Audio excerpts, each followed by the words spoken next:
përmbytja është një gjë fizike, nuk është një fatkeqësi natyrore. Dhe është do përmbytje duhet ta konsiderojmë fatkeqësi natyrore. Unë fatkeqësi natyrore do të konceptoja e do të thoja janë ato që kanë ndodhur në Shtetet Bashkuara të Amerikës. Kur kemi fluturimin e shtëpive, prishjen e infrastrukturës kritike, pra këto e quhen fatkeqësi natyrore. Kjo është si përmbytja e një shtëpie. Kur përmbytet një shtëpi?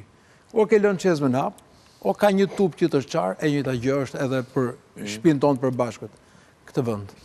Dhe këtu sa herë që bie shi, ne kemi të njëjtën situatë. Sa herë kemi verë, në verë ne kemi zjarre.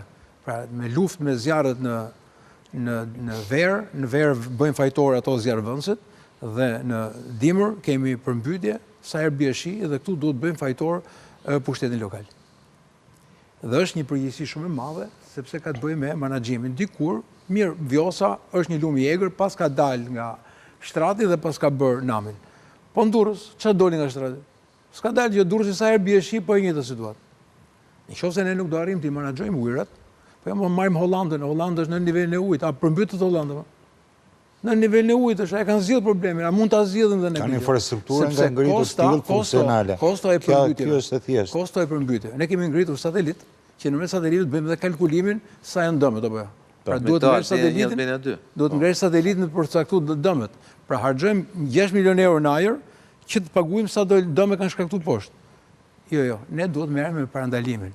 Dhe kur themi lumi okay, është një lum i egër dhe është një lum i gjerë. Ka rrjedhje të shpejta që vijnë nga malet. Problemi është a ka ndërhyrje në lum, për shembull rastet e shpërdorimit të ndërhyrjeve për inertë apo jo. Çdo të thotë ndërhyrje inerte, krijimi i gropave, prishja e strukturës natyrale të lumit, gjitha këta ke dëmtuar sistemin. Dhe nëse ne do marrim masa, do të thotë të ndalohet me ligje të ndaluar, faktikisht edhe i përdorin, i shfrytëzojnë lumet apo jo. Ose për shembull shkarkimet e tecave të privatëve, a ndodh që i shkarkojnë në mënyrë të pakontrolluar, a mund të kemi probleme edhe nga ata? Pra, unë vetë kam tre linja ku duhet vej përgjegjësinë. Është pushteti qendror, pushteti lokal, që merret me kanalet kulluese, me menaxhimin e ujërave e tjerë, është qeverisja e vendit, e cila sigurisht ka emergjencat, ka mënyrën se si mund të parandarojë po edhe të ndërhyjë për të zgjidhur problemet e emergjencave, dhe pastaj janë edhe privatët, të cilët her pas here s'kan lënë lum pa e përdorur për të përdorur hidrocentrale. Sa efekte kanë ato? Sa është efekti i tyre? Ju thatë me drejtë që prokuroria ka filluar hetimin në Durrës. Për Durrësin. Po patjetër do të fillojë gjithandej.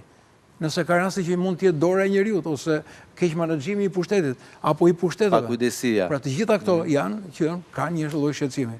Sa herë që ka shi në Durrës, niveli atyre arrin ke makinat. Po nuk pas ka mundësi si do ta zgjidhim nëse kjo do jetë e përvitshme kjo situatë.